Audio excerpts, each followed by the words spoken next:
I don't think I've ever worn such an expensive costume in my life. The one I'm wearing has been made for me by our expert Saval Row tailor. It's custom made to the irregularities that we all have. My shoulders are slightly different, all that kind of stuff in this film. There's very interesting and lovely clothes.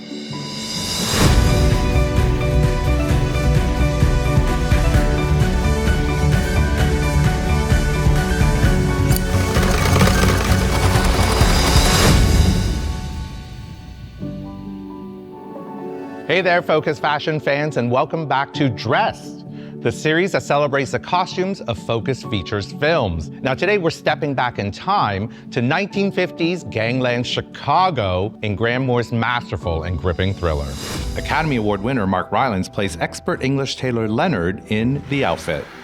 Leonard and his assistant Mabel, played by Zoe Deutsch, craft beautiful bespoke suits for the only clientele in the city who can afford them, a family of vicious gangsters. How's business, English? Late one night, two thugs, played by Dylan O'Brien and Johnny Flynn, pay a visit to the shop, igniting a dangerous game of deception and murder. There are 1,000 racket boys out there hunting for this. And if they find it, I start shooting, you follow? The film features the high-end suits of the 1950s, showcasing a level of craftsmanship that can only be achieved by a master tailor. Let's go take a look. You could have a shop anywhere you like, and yet you're here. What's wrong with you?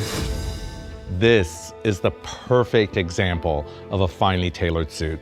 So this suit was actually created by Huntsman, and you can see, if you were here standing with me, every impeccable detail that it takes to make this suit. It has been fitted, it has been measured, it has been tailored, it is custom designed. These are well-dressed gangsters that you can see is really reflected in their character. You making that for my pops? Not this one.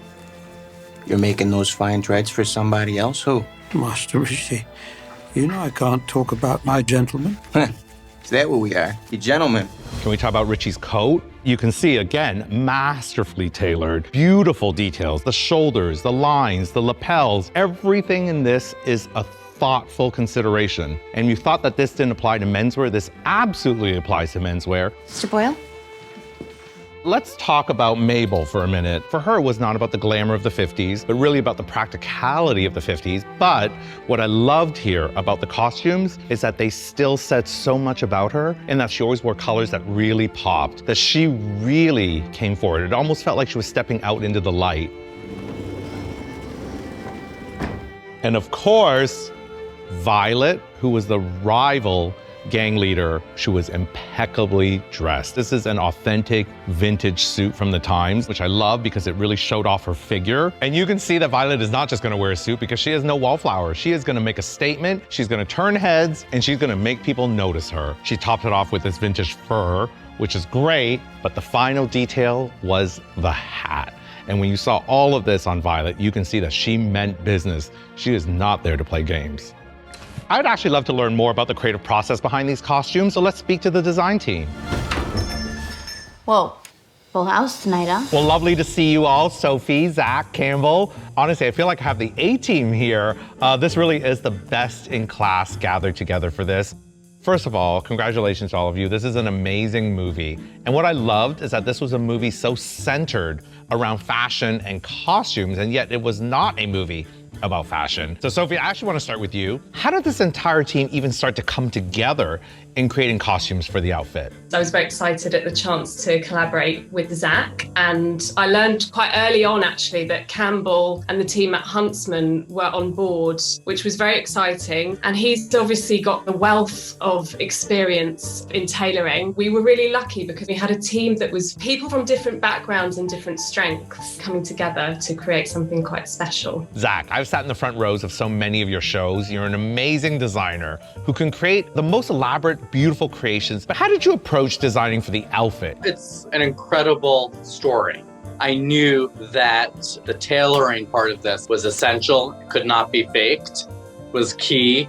It's an incredible time period, and we really started like a fashion collection with a color story and research and then developing each look as you would with each character and hoping that all comes together. Oh, I think it's interesting that you say that, because what I love about costumes is that clothes can really enhance or tell the story of a character in a very elaborate, almost 3D kind of way. And I think you've always done that, to be honest, on the runway, Zach. Obviously, clothing is storytelling, and Sophie and her experience, I remember having great conversations of just texture, the wear.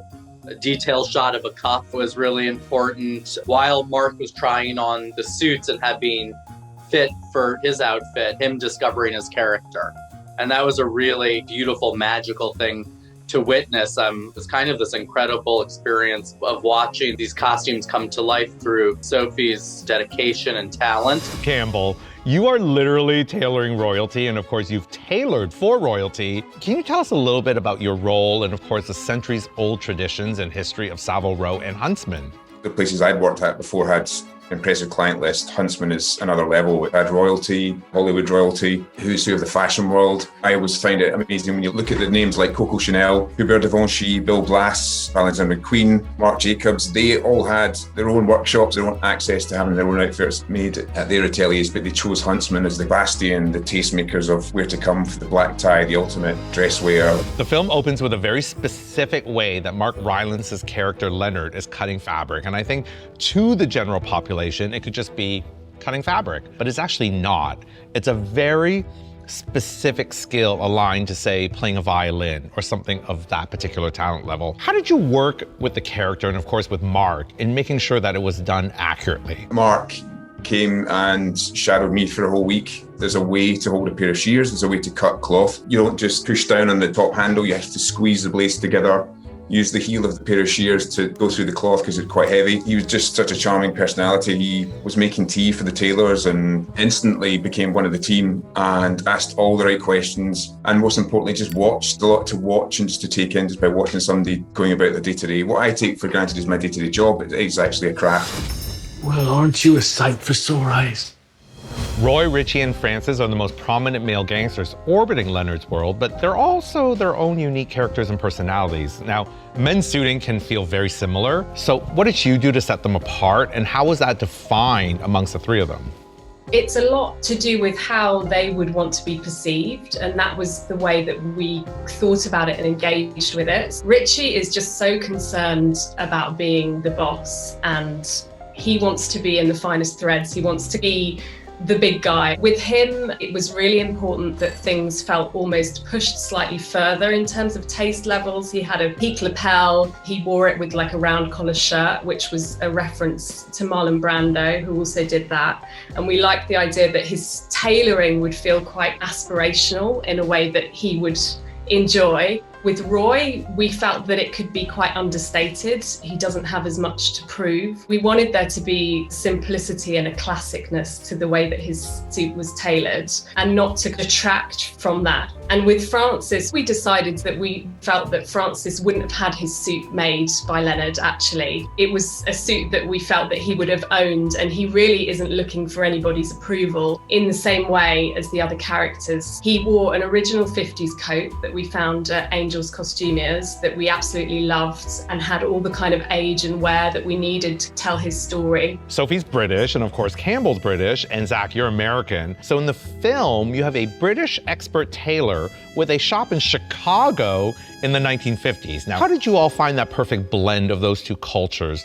There's two things at play here. There's Leonard in the 50s coming from 50s into the 60s and from the UK into the US. The suit, we see him in the tailoring shop, is very understated. It's a really heavy cloth. It's a bit of a workhorse, really, and you can tell it was actually aged to make it look like he's worn it for a long time. Whereas the suit he's making throughout the movie is different in terms of weight. It's a much more luxurious cloth. It's a nod to American styling as well. It was lovely to work on the pivotal change in his character and how he progresses throughout the movie. The suits are show-stopping, but of course the details of the men's dressing in this movie, the hats, the fedoras, of course, the pocket squares, the vests, the ties, I kind of feel they're almost as important, if not more so, than the clothes themselves. Now, how did you land on all of those accessories? What stories did you want to tell with those accessories? Part of the joy in kind of building narrative within these characters was really thinking about how we can offset these suits and make them feel individual and specific to each person. We ordered a lot of original 50s ties, and I think that really helped to build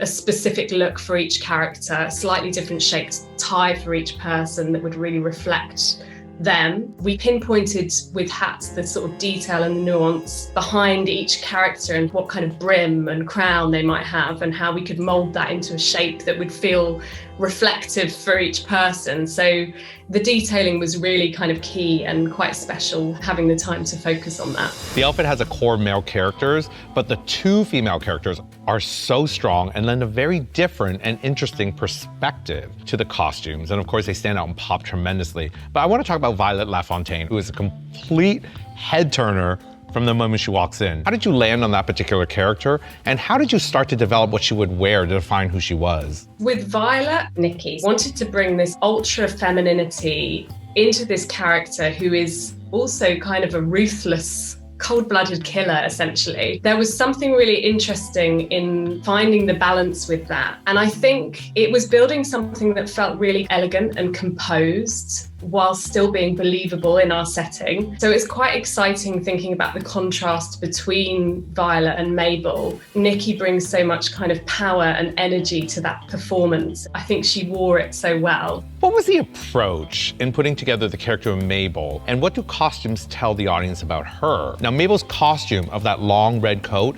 is one of our featured looks. Now, I'd love to hear more about that particular ensemble. Mabel is a really interesting character because she's surprising. She grows throughout it. We wanted to show her humble status, but yet her desire for a more worldly existence. Sophie and I went back a lot about colors. It was really building what colors would pop, but not be too strong, not too costume-like, but still add a femininity and something that would look really good within the coloration of the film. Obviously her red and then having that graphic element of the skirt came together really quite exceptionally. Throughout the film, all the costuming has a great subtlety to it. It's really nuanced. It's actually so much in depth about all the textures and knits, her beret she wears and what size beret. It's quite delicate, but she holds the costumes beautifully. I want to thank you all so much, and I think if there is anyone who doubts that you can parallel a storied British design institution with American gangster life, well, I think this movie will prove you wrong. Sophie, Zach, Campbell, I want to thank all of you for your time, and of course, it is always great to hear from the minds of creativity and understand how you put clothes together to tell such an important story.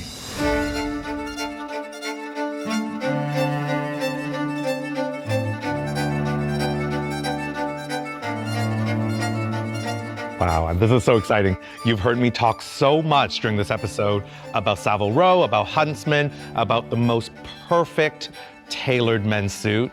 And while this just might look like any men's suit to you, it really is not. And it's really about the details. Have you ever seen a more impeccably tailored suit for someone who runs a tailoring shop?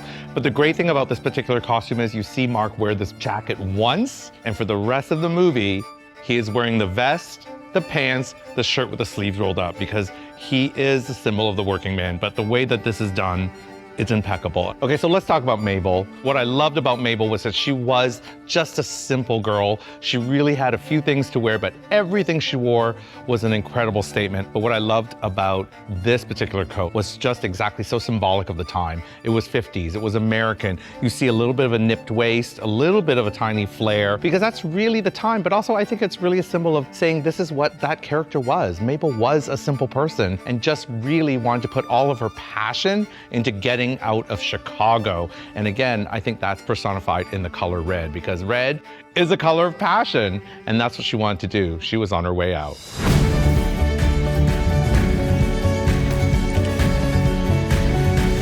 Well, thank you all for joining me for this episode of Dressed, and I hope you all enjoyed the peek into the expert craftsmanship that it takes to assemble all of these wickedly stylish clothes in the outfit.